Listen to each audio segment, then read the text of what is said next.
Tous les buts, tous les matchs, tous les résumés disponibles où et quand vous voulez. Téléchargez l'app Free Ligue 1.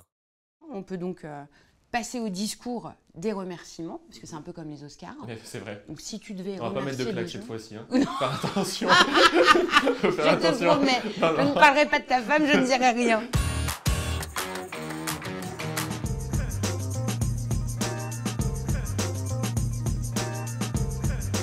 Salut Juliane, Ça va? ça va? Ça va, ça va. C'est moi qui t'accompagne au vestiaire. Super.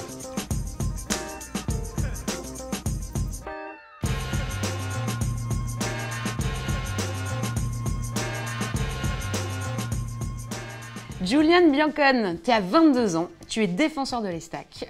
Troyes est maintenu en Ligue 1, un maintien obtenu en perdant contre Lens quand même. Est-ce que lorsqu'on obtient son maintien en perdant, on peut quand même parler de beau maintien? C'est un beau maintien parce que la saison, elle est belle. Malgré la défaite, malgré voilà, le résultat qui était négatif, toute l'atmosphère et toutes les personnes qui étaient présentes, c'était que du bonheur, donc on va retenir que ça. Bon, sur ce match du maintien contre Lens, tu as inscrit le seul but troyen de la rencontre, ton premier de la saison quand même. Est-ce que d'une certaine manière, on peut dire que c'est toi qui as inscrit le but du maintien? Je sais pas si c'est vraiment le but du maintien, parce qu'au final, niveau comptable, il rapporte pas grand-chose. Mais il est là, Mais il là. existe. Il est là. Il a été compté pour moi, d'ailleurs, je suis content, Ouais. parce qu'elle est un peu déviée, elle partait pas vraiment là. C'est peut-être pour, tu vois, pour toi, pour t'encourager, c'est son premier but, c'est C'est important. ça, je pense que c'est une bonne chose, et puis ça récompense aussi la saison. C'était vraiment beau, et puis en plus, avec le stade plein comme ça, entendre tout ce chahut qu'il y a eu juste après que Ah le là ballon là. soit rentré, ça fait quelque chose. Et moi, je joue vraiment au football pour les émotions, en fait. Et Ah donc, bah là. ressentir ça, c'était pas mal. Là, t'as franchement. pris ta dose d'émotion, Ouais. là. Les Lensois qui chantaient plus, Ouais, alors bizarrement. que c'est rare, hein. bizarrement. Parce qu'ils ont chanté pendant tout le match, vraiment. Est-ce que ça a été d'ailleurs la fête du maintien?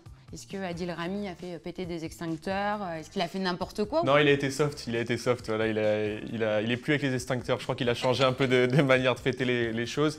Mais non, il était quand même avec nous, très content aussi. Malgré tout ce qu'il a pu gagner dans sa carrière et tout, ce maintien, on sent que ça l'a touché et qu'il était super content de ce qu'il avait fait avec nous. Donc ça nous a fait plaisir aussi. Et quand on sort d'une saison où on lutte pour le maintien, est-ce qu'on en sort plus lessivé psychologiquement ou physiquement?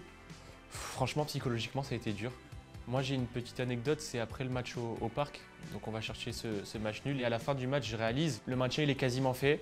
Et quand on va applaudir les supporters, quand je vois tous les joueurs super contents, le staff et tout, j'ai eu des larmes de joie ou de soulagement. Je ne sais pas vraiment comment expliquer ça, mais vraiment, il y avait quelque chose en moi qui venait de tomber et qui venait Ouais. de Libéré, voilà, en fait. libérer, délivrer. Ouais. C'est un peu ça. Un peu Tu Reine vois, des Neiges, franchement, quoi. Bon, tu t'es énormément impliqué, toi, cette saison. Hein. On t'a entendu tenir des discours ultra positifs, soutenir tes coéquipiers, impliquer les supporters. En fait, c'est toi le taulier de l'Estac. On nous a vendu un Adil Rami, mais non, c'est toi le taulier. Le taulier, moi personnellement, dire ça, non, je pense pas. Je pense que j'ai réalisé de bonnes choses. Après, j'ai mon caractère qui fait aussi que des fois, on va m'entendre un peu plus ou on va me voir peut-être un peu plus avec les supporters ou ces choses-là. Mais non, le taulier, je pense pas. Et il y a tellement de bons joueurs et de joueurs expérimentés dans cette équipe-là que je suis obligé de les respecter et je peux pas me mettre devant Bon, eux. t'as un taulier humble. Voilà ce que je dirais.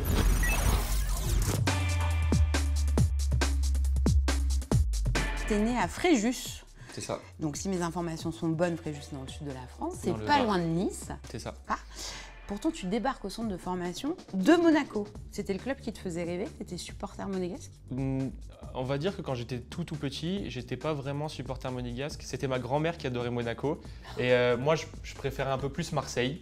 Et D'accord. on se fightait un petit peu bah, tout tu le temps m'étonnes. avec Là, ouais. ma grand-mère disait mais non mais Monaco tu comprends pas, c'est le meilleur club, c'est la principauté, c'est beau et tout. Puis après quand j'ai un petit peu grandi, quand j'ai eu le choix, parce que j'ai eu la chance d'avoir le choix quand j'étais jeune de choisir quel centre de formation je voulais intégrer, fallait quelque chose qui était proche de la maison et qui était quand même super compétitif. Et niveau centre de formation, Monaco c'est vraiment difficile de faire mieux. On va revenir sur ton premier match chez les pros. Tu as fait les choses en grand quand même. Titulaire en Ligue des Champions, s'il vous plaît, monsieur. Seulement 18 ans contre l'Atlético Madrid à Madrid. Voilà. C'est ça. Comment on fait pour pas s'évanouir quand on doit commencer sa carrière pro comme ça, dans ces circonstances-là? En fait, T'as pas eu un coup de chaud? moi je jouais la Youth League à cette époque-là, c'est Ouais. la Ligue des Champions des moins de 19 ans.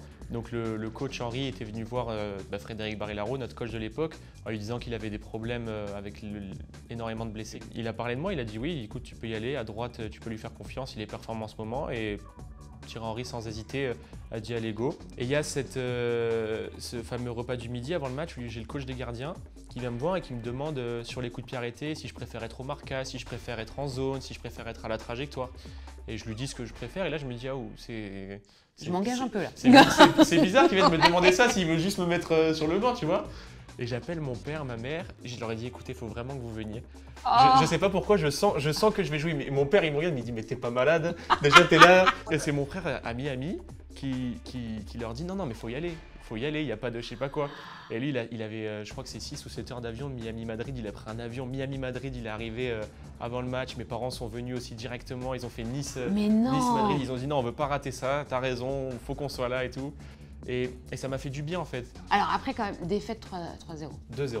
2-0. Bon, défaite quand même. Défaite, mais. Mais ça reste un énorme souvenir et on l'a compris, non, c'est quoi. Ça, exactement. Et tout ce truc-là, en fait, ça a été tellement beau et je l'ai tellement bien vécu que j'en garde des souvenirs. Que du bon. Que du bon. Et aujourd'hui, avec le recul, tu préfères Thierry Henry l'entraîneur ou Thierry Henry le commentateur? C'est compliqué parce que Thierry Henry le commentateur, il est fort. Il est pas mal. Hein. Il est fort. Il est pas mal, mais il est dans son personnage. Ouais. Tu le suivrais n'importe où, Thierry Henry, ou pas? Moi, c'est quelqu'un qui m'a donné ma chance, qui m'a mis le pied à l'étrier. Sans lui, je le dis honnêtement, je pense pas que j'en serais là actuellement. J'aurais peut-être beaucoup plus galéré. Mon parcours aurait été totalement différent en tout cas. Et puis après, est-ce que je suivrais Thierry Henry n'importe où s'il reprend un banc un jour, si jamais ça se passe bien pour lui dans son club, s'il y a l'opportunité et que. Il faudra que ce soit une rencontre, quoi. Voilà, un ça, timing. Exactement. Faudrait que ça se fasse.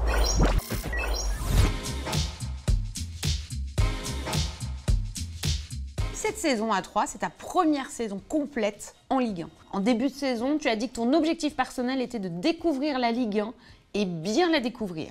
Alors, qu'est-ce que tu as découvert? Tu as découvert Messi déjà.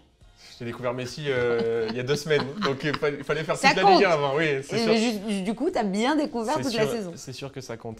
J'ai beaucoup appris et j'ai connu en plus de ça 2 méthodes différentes avec le coach Batless, puis après avec le coach Irles. Les 2 ont été très bénéfiques pour moi. Donc non, j'ai vu énormément de choses et puis en plus de ça, la saison a très bien fini. Je suis très content de ma fin de saison. Donc non, que du positif, super content. Tu es quand même arrivé à 3 pour 2,5 millions d'euros. Et là, potentiellement, bonne saison, tu es évalué à 3,5 millions d'euros. Ouais, l'inflation du Miancon quand même, hein. Ça s'arrête quand? C'est un bel investissement. Ça va vite. Ton meilleur souvenir de la saison, le truc le plus ouf, le plus sympa que tu as vécu? Le truc où ça m'a fait plaisir, et c'est vraiment quelque chose que je connaissais pas parce que je suis pas un Troyen, je connais pas vraiment ces trucs-là, mais c'est le derby face à Reims. On a eu la chance de gagner l'aller et le retour contre eux. Et vraiment, ça m'a fait quelque chose parce que j'ai senti qu'on faisait vraiment plaisir à toute une ville, tous les supporters, même le maire était super content. Tout le monde était à Et voilà, en quand fait. on dit, c'est la région en fait, c'est la Champagne. Et quand on entend les chants à la fin du match, capitale de la Champagne, parce que c'est nous qui avons gagné, c'est nous qui représentons la région Champagne, donc c'était magnifique. Et qu'est-ce que tu fais quand tu joues pas au foot? Est-ce que tu as acheté le guide Michelin pour découvrir Troyes? Non, j'ai pas acheté le guide Michelin, mais par contre, je suis tombé sur Renaud Ripard, qui est fan de golf, mais vraiment fan de golf. Et il m'a mis au golf. Ouais. Il m'a mis au golf, mais moi en plus, je suis piqué grave. On va jouer 2 voire 3 fois par semaine quand on peut. Ah ouais, grosse passion Tant pour que ma le golf. copine, elle m'engueule pas, C'est qu'elle me que tu crie peux pas y dessus, aller. qu'elle me dit c'est bon, pense à moi Tant un qu'elle petit te peu. dit que t'en fais pas C'est trop, ça, voilà. t'as raison. C'est ça, non, je suis piqué vraiment par le golf. Dès que je peux, j'y vais. Ensuite, il y a des plages aussi où je me repose aussi un petit peu quand même. Je regarde des séries. Tu regardes quoi? Breaking Bad. Ah. C'est archi vieux, on m'a toujours dit regarde-le. Moi aussi, on n'arrête pas de me le dire. Je l'ai pas fait. Franchement sympa. Ouais. Franchement super sympa. Moi je suis gros fan de Game of Thrones. Ouais, J'ai vu peut-être 5 ou 6 fois en entier. Ah oui! Ah ouais, parce qu'à chaque fois je devais recommencer quand la nouvelle saison elle sortait. Pour être sûr d'être au taquet. Ouais, c'est ça. Et donc du coup je regardais et ça c'est vraiment indétrônable. Donc j'ai du mal avec les séries maintenant. De me remettre dans un truc et tout. Mais franchement Breaking Bad c'est pas mal. Bon, du coup, tu vas faire quoi pour les vacances? Tu restes à Troyes ou tu pars à Dubaï comme tous les footballeurs? Non, Dubaï, non. J'ai ma copine qui aime bien Dubaï, qui aimerait y aller, mais moi je sais pas, comme tu dis en fait c'est. C'est sûr. Parce Ouais, que tout le je sais monde y pas. va, c'est moins drôle. Ouais, c'est ça exactement. Et après, moi, vu que je suis du Sud, j'aime beaucoup rester dans le Sud avec Tu la retournes un famille, peu à les copains Fréjus de et tout. temps en temps? Oui, tout le temps. Enfin, Ouais. moi, je suis pas vraiment de Fréjus. Ah, t'es de où? Sainte-Maxime, exactement. Ah bah, je connais. J'ai tous mes amis à Sainte-Maxime. J'ai et ma moi, famille à Fréjus. Moi, là-bas, je suis un Maxime. Moi, j'ai commencé à Sainte-Maxime au football. Ah, c'est ça. Merci beaucoup, Julian. Mais merci à vous. Ça a été? Bah, nickel. Hein. La victoire aussi, enfin, le match nul sur le. On peut la refaire. J'ai perdu le fil. T'inquiète. Je la recommence.